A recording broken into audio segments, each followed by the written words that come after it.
দর্শক শ্রোতা, রেডিও সারাবেলার সাপ্তাহিক বিশেষ আয়োজন জনমতামত নিয়ে আপনাদের সাথে আছি আমি আশিদুল ইসলাম। আজকের আমাদের জনমতামতের বিষয় গাইবান্ধা চর উন্নয়নে করণীয় কী বলে আপনি মনে করেন। এ বিষয়ে জানাতে আমাদের সাথে যুক্ত হচ্ছেন কামারজানি থেকে শাহজামাল, বলমজাত থেকে ইমতিয়াজ এবং সর্বশেষ আমাদের মাঝে যুক্ত হচ্ছেন তুলসীঘাট থেকে মাজেদ সরকার। শিক্ষার দিক থেকে তারা পিছিয়ে।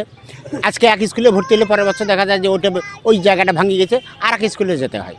এভাবে তাদের যেটা সমস্যা হয় সেটা তাদের শিক্ষায় তাদের অনেক দূর পিছিয়ে থাকে, ইচ্ছে থাকার পরেও তারা লেখাপড়া করতে পারে না। আর দুই হচ্ছে যে চরের স্বাস্থ্যের ক্ষেত্রে আসলে ওই জায়গায় কোনো হাসপাতাল, ক্লিনিক বা ভালো মানের কোনো ডাক্তারও ওই দুর্গম এলাকায় যেতে চায় না। আর সে কারণে রোগ তো আর বোঝে না কোনটা দুর্গম আর কোনটা শহর, রোগেই। কিন্তু এই জায়গায় আসিয়ে দেখা যায় যে চিকিৎসা অভাবে অনেক সম্ভাব্য প্রাণও অকালে বিলীন হয়ে যায়, নষ্ট হয়ে যায়।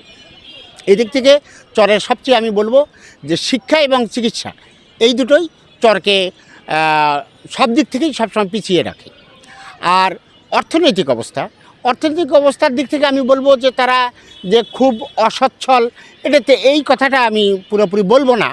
কারণ বর্তমান কৃষি ডেভেলপমেন্টে ওখানে যে বিশেষ করে ভুট্টার চাষ, এই ভুট্টার চাষে দেখা যায় যে চরের অর্থনৈতিক অবস্থাটাকে অনেকটা চাঙ্গা করে তুলেছে। তারা হয়তো ওখানে তারা থাকে, এই টাকাটা দিয়ে তাদের পুঁজি হয়ে যায়। তবে এ জায়গায় আরেকটা সমস্যা থাকে, তাদের যে চরের মধ্যে আর একটা আছে গরু, ছাগল, হাঁস, মুরগি এগুলো প্রতিপালন করে। কিন্তু দেখা যায় বন্যায় সময় কিংবা বিভিন্ন সময় ডাকাতেরা এসে হানা দিয়ে একবারে সব কিছু নিয়ে যায়। 7 বছরে যেটা পুঁজি করা হয় দেখা যায় একদিনে সব শেষ। হ্যাঁ, এই দিক থেকে চরের জন্য আইন শৃঙ্খলার বিষয়ে আমি মনে করি যে চর এলাকার জন্য আইন শৃঙ্খলার বিশেষ তদারকির প্রয়োজন। যে আমাদের যারা বসবাস করে তারা তো যারা কষ্ট করে বাসা নির্মাণ করে, তার নদী ভাঙনের কারণে তাদের বাসাটা ভেঙে যায়, তাদের এতে অনেক ক্ষতি হয়। এবং ওখানে যদি তারা চাষাবাস করে, তাদের যদি আমরা উন্নত প্রযুক্তি দেই তাহলে চাষাবাসটা আরও ভালো করতে পারবে। আমাদের এই দেশের অর্থ সম্পদও বৃদ্ধি পাবে এবং তারা ভালো উন্নয়ন করলে আমাদেরও ভালো।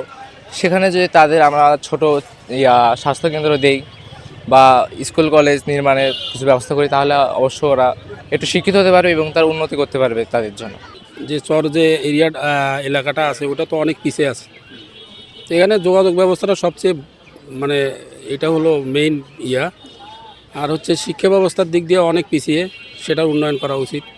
শিক্ষা ব্যবস্থার পাশাপাশি আপনার হলো স্বাস্থ্য ব্যবস্থাটা, এটারও উন্নয়ন করা উচিত আমি মনে করি। কারণ হচ্ছে আর বিশেষ করে সবচেয়ে হলো যোগাযোগ ব্যবস্থাটাই হলো সবচেয়ে, এটার গুরুত্ব দেওয়া উচিত। কারণ ওখানে তো আসলে কোনো কিছু হলে হুট করিয়া ওখান থেকে যদি কারো অসুখ হয় বা কারো কোনো সমস্যা হয় চিকিৎসা ব্যবস্থার দিক দিয়ে, যোগাযোগ ব্যবস্থার কারণে অনেক সময় দেখা গেছে যে অকালে মৃত্যুবরণ করে।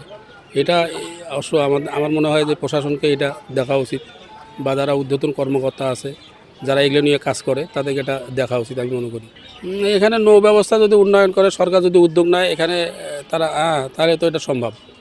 যেমন বোটের ব্যবস্থা করা যায় বা নৌকা, এরকম অত্যাধুনিক নৌকার ব্যবস্থা করা উচিত, যাতে কোনো বিপদ আপদ হলে ওখান থেকে শহরে আসার জন্য একটু সহজ হয়। এটা আসলে আমি মনে করি এটার দিক দিয়ে আমরা অনেক পিছিয়ে আছি। তো এই ব্যবস্থাটা আসলে সরকারকে এটা গুরুত্ব দেওয়া উচিত, বা বিশেষ করে যারা ডিস্ট্রিক্টের যারা কর্মকর্তা আছে তাদেরকেও এই জিনিসটাকে একটু নজর দেওয়া উচিত আর কি আমি মনে করি। দর্শক শ্রোতা, রেডিও সারাবেলার সাপ্তাহিক বিশেষ আয়োজন জনমতামত নিয়ে আপনাদের সাথে ছিলাম আমি আশিদুল ইসলাম। আজকের আমাদের জনমতামতের বিষয় ছিল গাইবান্ধার চর উন্নয়নে করণীয় কী বলে আপনি মনে করেন। এতক্ষণ আমাদের সাথে থাকার জন্য আপনাদেরকে অসংখ্য ধন্যবাদ। আগামী সপ্তাহে আবারও আমরা অন্য কোনো বিষয় নিয়ে আপনাদের সামনে হাজির হব। সে পর্যন্ত ভালো থাকবেন, সুস্থ থাকবেন, সে প্রত্যাশা।